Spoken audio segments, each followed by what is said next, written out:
नमस्कार दोस्तों, आज हम आपको एक फेमस कहानी नमक का दरोगा बताने जा रहे हैं। यह कहानी हमें बताती है कि सच पर चलने वालों की आखिर में जीत जरूर होती है। यह कहानी बुराई पर अच्छाई की जीत को सिद्ध करती है।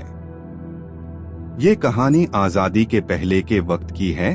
अंग्रेजों ने नमक पर अपना अधिकार जताने के लिए नमक नाम का एक विभाग बना दिया, जिसमें हैवी टैक्स था।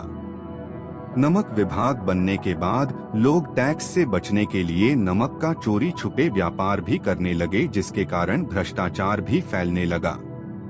कोई रिश्वत देकर अपना काम निकलवाता, कोई चालाकी और होशियारी से। नमक विभाग में काम करने वाले अधिकारी वर्ग की कमाई तो अचानक कई गुना बढ़ गई थी।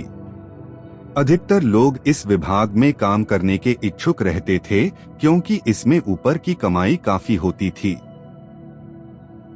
उसी समय में मुंशी वंशीधर नाम का एक लड़का नौकरी तलाश कर रहा था। उनके पिता अनुभवी थे, लेकिन लालची भी थे।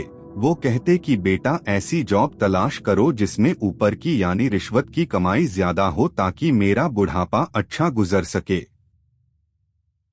वंशीधर को भाग्यवश नमक विभाग में नौकरी मिल जाती है, जिसमें ऊपरी कमाई का बहुत थी। ये बात जब पिताजी को पता चली तो वह बहुत खुश हुए। एक रात यमुना नदी के पास इंस्पेक्टर वंशीधर की ड्यूटी लगी हुई थी। ठंड के मौसम में वंशीधर दफ्तर में सो रहे थे।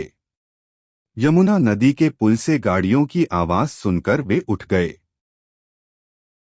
पंडित अलोपीदान, जो बहुत बड़े कद्दावर उद्योगपति थे, उनकी गाड़ियों में नमक की तस्करी हो रही थी। पंडित जी ने सोचा, ये तो रोज का काम है, रिश्वत देकर इंस्पेक्टर का मुंह बंद कर दूंगा। लेकिन इस बार ऐसा नहीं हुआ। यहाँ तक कि पंडित जी ने बहुत बड़ी रकम रिश्वत देने की कोशिश की, लेकिन दरोगा ने उन्हें साफ मना कर दिया। पंडित जी को गिरफ्तार कर लिया गया। अगले दिन ये खबर आग की तरह से फैल गई। पंडित अलोपीदीन को अदालत लाया गया। लज्जा के कारण उनकी गर्दन शर्म से झुक गई। सारे वकील और गवाह पंडित जी के पक्ष में थे और दरोगा वंशीधर के पास के केवल सच था।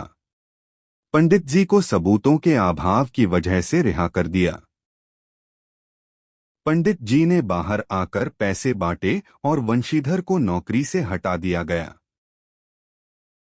वंशीधर के पिता ने वंशीधर को बहुत खरी खोटी सुनाई और कहा, रिश्वत न लेकर तुमने गलत किया, अब भुगतो।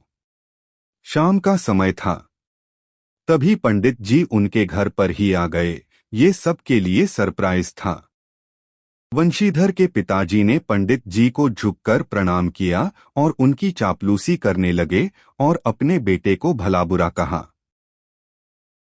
पंडित जी बोले, मैंने कितने ही अधिकारियों को पैसों के बल पर खरीदा है, लेकिन ऐसा ईमानदार कभी नहीं देखा। पंडित जी वंशीधर की ईमानदारी के कायल हो गए थे। वंशीधर ने पंडित जी को देखा तो उनका सम्मानपूर्वक आदर सत्कार किया। उन्हें लगा कि पंडित जी उन्हें लज्जित करने आए हैं, लेकिन उनकी बात सुनकर आश्चर्यचकित हो गए और उन्होंने कहा, जो पंडित जी कहेंगे वही करूंगा। पंडित जी ने स्टाम्प लगा हुआ एक पत्र दिया, जिसमें लिखा था कि वंशीधर उनके सारे व्यापार के जनरल मैनेजर नियुक्त किए गए हैं। वंशीधर की आंखों में आंसू आ गए और उन्होंने कहा, मैं इस पद के काबिल नहीं। पंडित जी ने कहा, मुझे नाकाबिल व्यक्ति ही चाहिए जो ईमानदारी से काम करे।